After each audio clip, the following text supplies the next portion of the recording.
नमस्कार, आदाब। आप देख रहे हैं वसुधैव कुटुंबकम का खास प्रोग्राम क्वेश्चन आवर या प्रश्न पहर।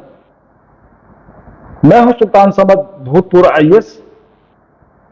15 अगस्त के इस पावन अवसर पर मैं सभी देशवासियों को मुबारकबाद पेश करता हूं। साथियों, इसी शुभ अवसर पर, इसी 15 अगस्त स्वतंत्रता दिवस की पावन बेला पर लखनऊ से समीम अहमद, राकेश सिंह, रजनी कुमार और सौरभ मिश्रा द्वारा प्रश्न पूछा गया है कि भारत में पहली बार लोकसभा का आम चुनाव 1952 में संपन्न हुआ और इसी के बाद संसद का गठन हुआ, जबकि भारत 15 अगस्त 1947 को ही आजाद हो गया था। इन 5 सालों में बिना संसद के भारत की शासन व्यवस्था कैसे चलती रही, कैसे कानून बनाया जाता रहा, इस संबंध में विस्तार से इनके द्वारा पूछा गया है। साथियों, प्रश्न का उत्तर देने से पहले आप सभी लोगों का बहुत बहुत धन्यवाद और स्वागत है। यह प्रश्न अति महत्वपूर्ण और संवेदनशील प्रकृति का है। इससे प्रश्नकर्ता की संवेदनशीलता तथा उसके द्वारा किसी भी विषय पर गंभीरता से चिंतन मनन, सोच विचार तथा तर्क वितर्क करने की उसकी अपार क्षमता परिलक्षित होती है। साथियों, प्रश्न का सीधा उत्तर देने से पहले इस समय की परिस्थितियों और व्यवस्था के संबंध में चर्चा करना आवश्यक होगा, तभी प्रश्न के उत्तर को और प्रकरण को अच्छी तरह समझने में आसानी होगी।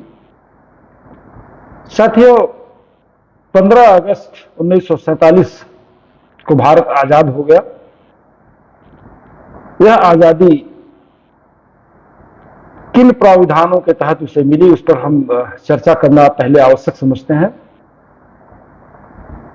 वर्ष 1947 में ब्रिटिश पार्लियामेंट द्वारा भारत को आजाद करने के लिए एक एक्ट पारित किया गया था, जिसे इंडियन इंडिपेंडेंस एक्ट या स्वतंत्रता अधिनियम, भारत स्वतंत्रता अधिनियम 1947 कहा जाता है। इसी एक्ट में इसे भारत में लागू करने की तिथि 15 अगस्त 1947 नियत की गई थी। इसी नियत तिथि को इसे लागू किया गया, जिसे अपॉइंटेड डे कहा जाता है।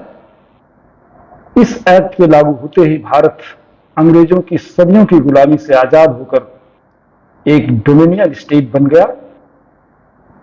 15 अगस्त 1947 को भारत आजाद तो हो गया, लेकिन उसके पास न तो अपनी पार्लियामेंट थी, न अपना प्रेसिडेंट था और न ही अपना संविधान था। ऐसे में यह प्रश्न उठना स्वाभाविक है कि इन परिस्थितियों में भारत की शासन व्यवस्था किस तरह चलती रही।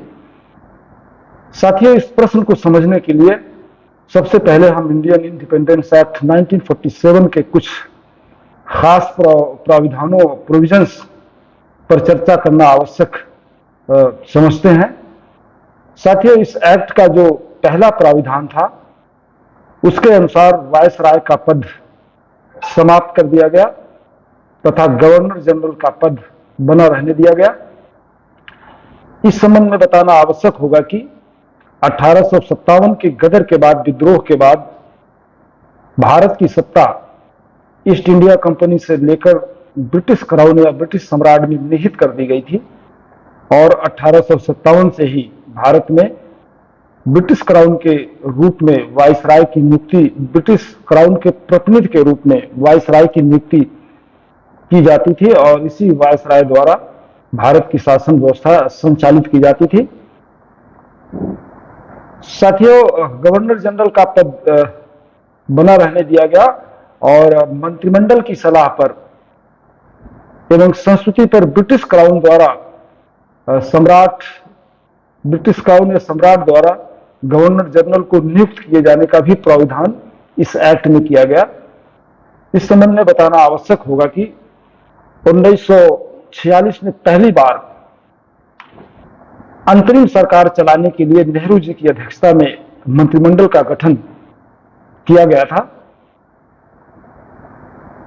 साथियों, इस प्रोविजन के अनुसार लॉर्ड माउंटबेटन, जो उस समय तक भारत में ब्रिटिश क्राउन के वायसराय के रूप में नियुक्त थे, इनको पहला गवर्नर जनरल नियुक्त किया गया, जो 21 6/2048 तक इस पद पर आसीन रहे। बाद में सी राजगोपालचारी को इस पद पर नियुक्त किया गया, जो 26 जनवरी 1950 तक इस पद पर आसीन रहे। 26 जनवरी 1950 को गवर्नर जनरल का पद समाप्त कर भारतीय संविधान के लागू होते ही राष्ट्रपति की नियुक्ति कर दी गई। डॉक्टर राजेंद्र प्रसाद को पहला अंतरिम राष्ट्रपति 1950 में चुना गया। दोबारा इन्हें 1952 में से 57 तक और 1957 से 1962 तक डॉक्टर राजेंद्र प्रसाद भारत के राष्ट्रपति पद पर बने रहे। साथियों, इस एक्ट 1947 का जो दूसरा इंपॉर्टेंट प्रोविजन था वह यह था कि जब तक भारतवर्ष में संविधान लागू नहीं होता तब तक भारत की शासन व्यवस्था भारत सरकार अधिनियम, इंडिया गवर्नमेंट एक्ट 1935 के प्राविधानों एवं उपबंधों के अनुसार चलती रहेगी, जो पहले से चली आ रही थी। साथियों, यह एक्ट भारत सरकार अधिनियम इतना इंपॉर्टेंट था, इतना महत्वपूर्ण था कि स्वतंत्र भारत में जब संविधान निर्माण का कार्य पूर्ण हुआ तो इसके लगभग 200 आर्टिकल्स को, यानी भारत सरकार अधिनियम 1935 के 200 आर्टिकल्स को सेम टू सेम भारतीय संविधान में सम्मिलित कर दिया गया। इसी से इसके इंपॉर्टेंस को समझा जा सकता है।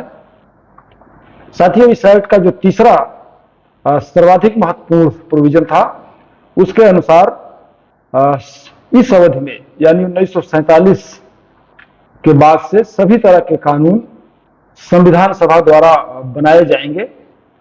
अब संविधान सभा बिना गवर्नर जनरल की अनुमति व स्वीकृति के स्वतंत्र रूप से शासन व्यवस्था संचालित करने के लिए किसी भी तरह का कानून बना सकती थी। इसके लिए न तो ब्रिटिश क्राउन की अनुमति लेने की आवश्यकता थी और न गवर्नर जनरल की। साथियों, यह संविधान सभा इतनी पावरफुल थी कि यह इंडियन इंडिपेंडेंस एक्ट 1947 और इंडिया गवर्नमेंट एक्ट 1937 को भी रिपील कर सकती थी। इसके लिए इस एक्ट में ही प्रावधान किया गया था। यह एक्ट 1947, यह प्रोविजन 1947 के इसी एक्ट में किया गया था। इसी के द्वारा, इसी प्रोविजन के तहत संविधान के अनुच्छेद 395 में यह व्यवस्था की गई थी कि अब इंडियन इंडिपेंडेंस एक्ट और भारत सरकार अधिनियम नहीं रहेगा और इसे रिपील किए जाने का प्रावधान आर्टिकल 395 में किया गया है। इस संदर्भ में यह भी बताना आवश्यक होगा कि संविधान सभा का निर्माण संविधान निर्माण के लिए 1946 में आजादी के पूर्व ही चुनाव द्वारा किया गया था। संविधान निर्माण का कार्य दिसंबर 1946 से शुरू होकर नवंबर 1949 को पूर्ण हुआ था। इसीलिए 26 नवंबर को संविधान दिवस के रूप में आज भी मनाया जाता है। संविधान को 26 नवंबर 1949 को अंगीकृत, आत्म अर्पित और विनियमित किए जाने के बाद भी इसे 26 जनवरी 1950 को लगभग 2 माह बाद लागू किया गया, जिसे डे ऑफ कमेंसमेंट कहा जाता है। ऐसा क्यों किया गया, इस संबंध में मैं किसी अन्य एपिसोड में विस्तार से चर्चा करूंगा। साथियों, इस एक्ट यानी इस संविधान के लागू होते ही भारतवर्ष 26 जनवरी 1950 को डोमिनियन स्टेट से एक सॉवरेन स्टेट, प्रभुता संपन्न गणराज्य में तब्दील हो गया। डोमिनियन स्टेट और रिपब्लिक गणतंत्र में क्या फर्क होता है, अगले एपिसोड में हम विस्तार से चर्चा करेंगे। तब तक इंतजार कीजिए। साथियों, मुझे पूर्ण विश्वास है कि आप लोगों को अपने प्रश्न का उत्तर मिल गया होगा। संक्षेप में आपके प्रश्न का उत्तर इस प्रकार है। 1947 से 1952 तक भारत की शासन व्यवस्था भारत सरकार अधिनियम 1935 के प्रोविजन के अनुसार चल रही थी। इस अवधि में नए एक्ट या कानून बनाने का अधिकार संविधान सभा का था। संविधान सभा द्वारा इस अवधि में कानून बनाया जाता था।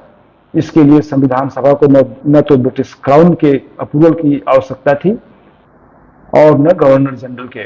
अब गवर्नर जनरल का पद तो समाप्त हो गया, समाप्त जो 1950 में हुआ। साथियों, आज के इस एपिसोड में बस इतना ही।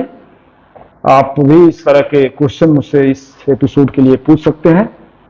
अगर ये वीडियो आपको अच्छा लगा हो, इससे आपको बहुमूल्य जानकारी मिली हो, तो इसे लाइक और शेयर और सब्सक्राइब जरूर करें, ताकि और लोग भी इस वीडियो का लाभ ले सकें। बहुत बहुत धन्यवाद। जय हिंद, जय भारत।